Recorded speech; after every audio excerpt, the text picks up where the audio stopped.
Hello everyone, welcome back to Shawn's Trains. I've got a couple of layout updates and a couple unboxings I want to do real quick, and I'm going to try to keep it a short episode, so let's get into it. So the first thing I'm going to open and the first thing I want to talk about is buying used models online. Whether it's on eBay or a reputable site, Facebook Marketplace, wherever you're buying used models, make sure it's someplace you trust.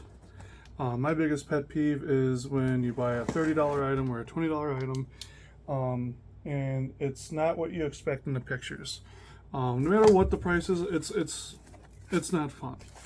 But I try to buy from people who I've known for a while on Facebook.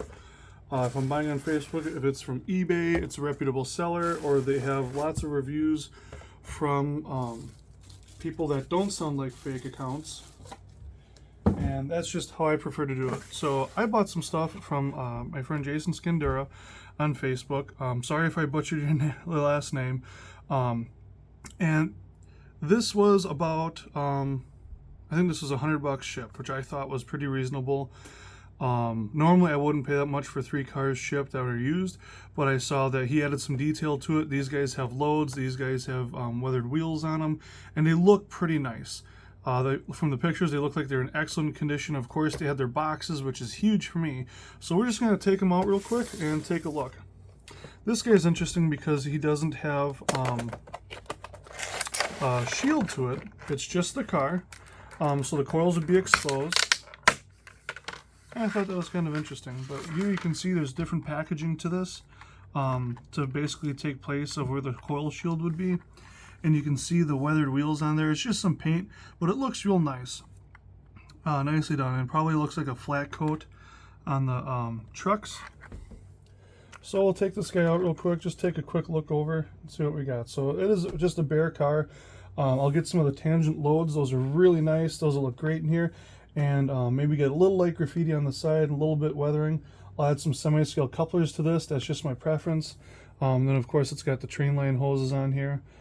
Decent underbody detail, and of course the sides or the steps and the walkways are super nice see-through material, the etched metal that you expect from Atlas. Now they really do have nice stuff, so I'm really happy with this. I'll probably leave this out and run it around a little bit, just kind of have some fun and enjoy my new purchase. So next up, we've got a couple of scrap cars from Sullivan Scrap in Holyoke, Maryland. It looks like EAMX. They're Conveyor cars that were then transferred into different service, which I think is really cool because it is something that happens on the regular. Ooh, these are the old style. I'd never seen these before. I thought they were kind of neat with the big lettering. It'd look nice, faded, maybe streaked down a little bit, make for some really good weathering opportunities. It's actually got a really nice load in there. So I'm pretty happy with it. It's got some good weight to it, and this has semi-scale couplers on there, which is really nice. I'll keep those. I see a little paint damage on the end. Maybe it's just from the plastic. Little cobwebs on here. The most common thing I see when I buy a used model is sorry, I'll turn this a little bit so you guys can see a little bit better. Sorry, I'm just not on it today. But the most common thing I see when I'm buying used models is either scratches, dust, cobwebs. The most common thing I find, especially on locomotives, is cat hair. I'll just say pet hair in general, but generally it's cat hair. I'm allergic to cats. The hair on the model doesn't bother me, but sometimes I can have a reaction. And with the oil and the stuff on the bottom of the trucks and whatnot, it just seems to pick it up. So I appreciate when I buy something used from an individual or on eBay and I come and it's clean. And this is pretty clean compared to some of the stuff I get. And like I said, this is just cobwebs. That's about it. But it's got a nice load. It's got some good weight to it. So I'll put this on the side and I'll run it a little bit later. I've got some ethanol cars I need to break into. So this would be good. And this is just another of the same car. I don't know if it's got a different load or not. It does. It's got some different stuff in there. Looks like some steel bar or whatever. It's just, looks like just random stuff. There's a gear in there. This one doesn't have semi-scale couplers on it, and that's fine. I'll change them out. No big deal. But again, the painted wheels, the flat trucks and everything, it adds a nice touch. I would be happy to run this car just like this. The big things are already taken care of. And this one's just got a little bit of dust on it, no big deal. And if I wanted to cover up some of the white spots in there, just hit that with some brown or black paint, or add some more in there. But I'm not too worried about it. It'll be fine the way it is. Looks like that load is probably in there pretty good. And again, with the hoses here, it's a really nice touch on those ends. And those are separately applied by him. So I really appreciate it. He made sure he added those before he shipped them to me. All right, so speaking of buying models online, Etsy's gotten huge. The 3D printing market has gotten enormously out of control almost. There is some really, really cool stuff out there. I mean, cool. We're about to look at some of it. I've already spent a considerable amount of money on 3D printed models that I'm going to be waiting well until the end of this month, June, to get. I got the first batch. I probably ordered this 3 weeks ago. Got here quicker than Etsy said, so that's good. That's a good lookout, or a good outlook for the other stuff. And this is, I'm really excited to see these, so I'm not going to tell you what they are just yet. All right, let's get this bubble wrap out of here and start taking a peek. So the first thing I find is my spine trailer for hauling logs. So I noticed there's a bit of a bow in it. That'll be easy enough to straighten out, I think.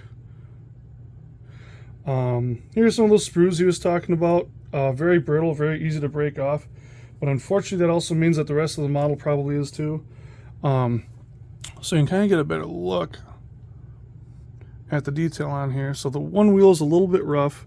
This might be the free one that was included. I got to look at the rest.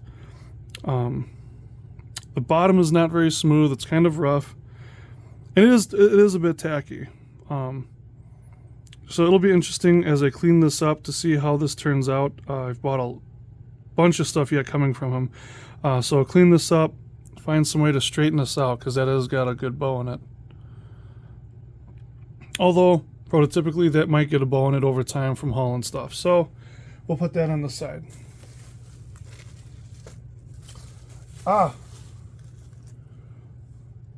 So here's another one. Again, this is just hair or string, whatever you want to call it, from the printing process. Okay, so these, you can see the tires are a bit more chewed up on it. Again, it's got a bow to the frame. The underside isn't as neat. And again, these are... well, it's still kind of soft. Okay, that's not too bad. So I'm going to leave these out to cure. These will take some cleaning up, but I think that this is like $5 or $6. So even if I have to chop the wheels off and put different wheels on here, just to have that frame, I guess, isn't too bad. Although you could probably build this from styrene. But we'll put the best side out. That's just what we'll do. Next up, oh, what's this guy? Oh, we got a Jeep. All right, so this guy looks a little bit better. So I'll show you this. Pull that hair off there. And again, that's not cat or dog hair. This happens to be just from the resin printing process. So this looks pretty nice. So we're gonna leave this guy cure. You can see where it's kind of cured back here. It's nice and clear. But then the windshield isn't. So we're gonna leave this guy out to cure yet. This is actually really detailed. Got the nice hole in the floor. We'll say that's for draining for water inside the vehicle. But actually, these wheels are in really good shape. Those wheels look pretty nice. Put a little paint on this. Put some sandable primer on here. It'll be good to go. This will be really nice. Keep going. Oh, here's what I was really waiting to see how this guy turned out.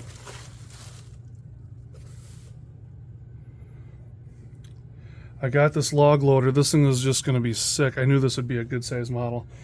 So no, it's not die cast. It won't articulate. Yada yada yada yada whatever. But this is pretty cool. I'll have to go online and look at some more pictures to see what are sprues and what aren't.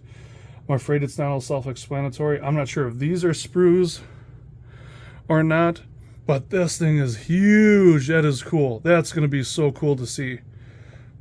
I'm not sure. I think these might be sprues that have to get taken off yet. But I'm really looking forward to this. We'll just get some of these off here real quick so I can set this thing down on its wheels.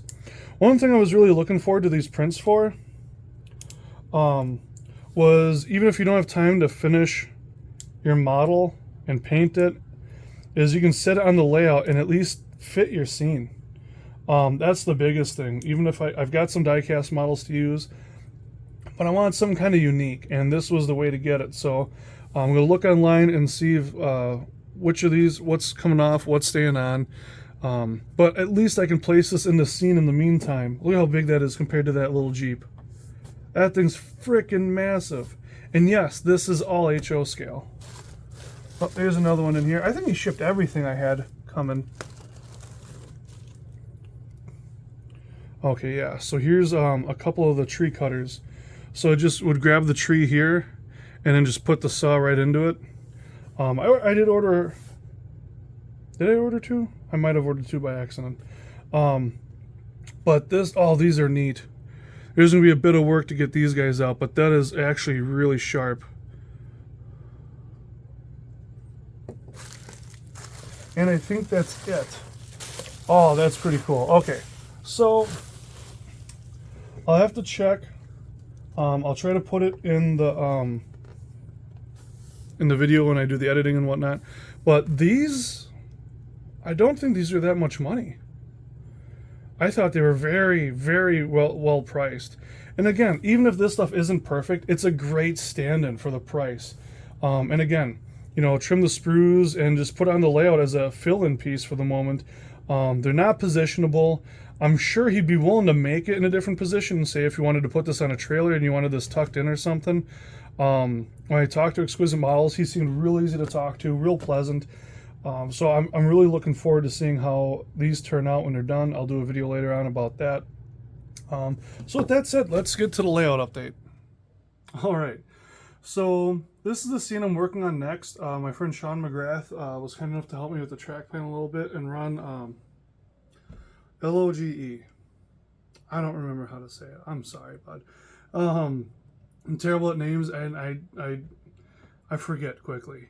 So this is the scene I'm working on right now. I want to get the track tied down here, finished, buttoned up, and then I want to get, I got some Superior Scenics crushed stone products here, and I've got their, what is it? Russet Ultra Fine, which I believe is actually one of the clay products that they sell. And this is going to be the ballast. This is going to be like the roads, like the dirt roads. And then I've got some different stone and some actual dirt from up in the Wisconsin area, the northern Wisconsin. This is actually from the Dells. But it's kind of a sandy dirt. So I'm going to screen this, filter it, and then get the debris and stuff out of there. And I'll put that along the tracks and the side of the road and whatnot. I may or may not update the elevator with a kit bash model from Mike Grove's Scratch Built Structures. He's offered to make one for me on consignment, or to purchase the one he has available. But put this in here, get something a little bit more unique, something that actually looks a bit better than this. And we'll actually have the updated filling system for the covered hoppers. So that's really what I'm looking for at the end of the day, is something a little bit more modern. And while his is actually probably a little bit older than this, it looks so much better, and it will match the other buildings on my layout. So this might be going, and if anyone's interested, I'm going to have a bunch of model kits for sale. Check out my page, the Chicago Milwaukee Northwestern. They'll be coming up later in this week and in early July. The next thing I'm working on is my speedometer. So I've got some programming I've been working on in locomotives. I've actually got a couple I need to test out. And then I've got the speedometer here. I need to place the batteries in and test it. So I'm going to do that real quick. If you're not familiar with the AccuTrack 2 speedometer, you will be in a second. So what's really nice about this is whether you're speed matching or you're just having some fun seeing how fast your different trains can go, this thing is super handy. I basically bought this new several years ago, probably 5 years ago, and then never really used it. But I put the batteries and I left them in there, and so when I turn it on now, it just says HO and then 87.1, whatever it is. So 187 scale. So it's reading 87 to 1. So if you put your hand through it, it's supposed to give you the speed, but it's not working. Well, if you read the instructions, if there's anything at all going wrong with this, you replace the batteries. So considering how long they've been in here, just my fault. It's not the manufacturer's. It's my own negligence. We're just going to replace them with AAA batteries. That's what they use.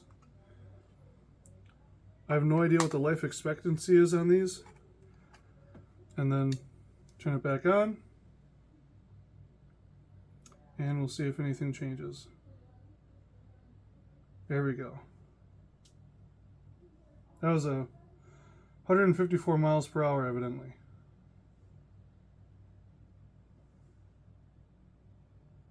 Alright, gotta wait for it to time out.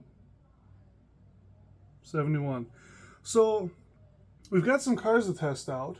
We've got a new locomotive to test out. What do we say we give this a try on the layout and see how it does? See if it's accurate. Alright, so here we have my scale trains locomotive. I put in the upgraded sound file from NSModeler24 on Facebook. I'll put a little video on how to find that just after this clip. But I just wanted to start it up so you guys can hear what it sounds like with the new file.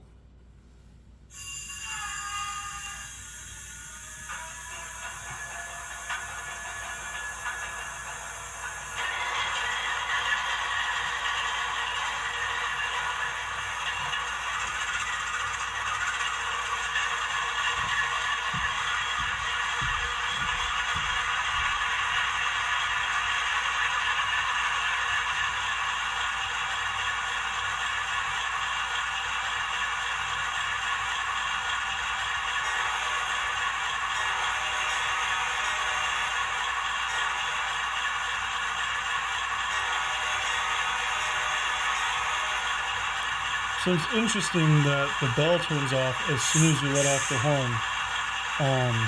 Most of them have a timer that they time out after a certain amount of time. But anyways, let's get to the speedometer and check that out right after this here clip.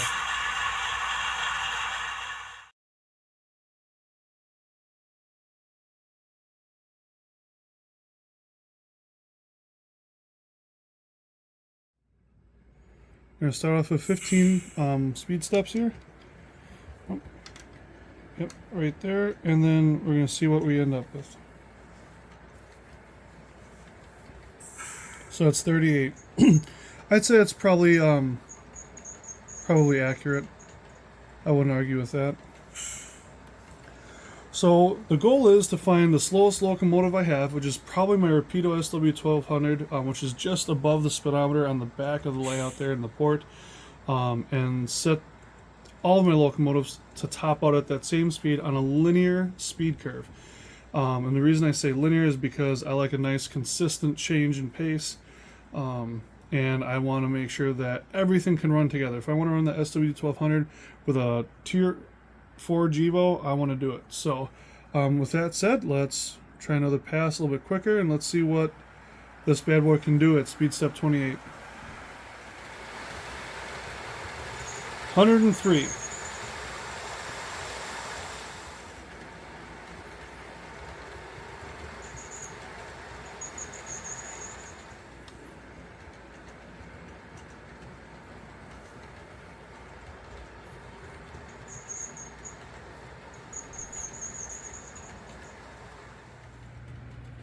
Thanks for checking out Shawn's Trains. I appreciate it. I hope you enjoyed everything here. Special thanks to my sponsors, Superior Scenics and Mike Groves Scratch Built Structures. Stay tuned and you can see a few buildings he has for sale and ready to purchase today. Thanks for watching.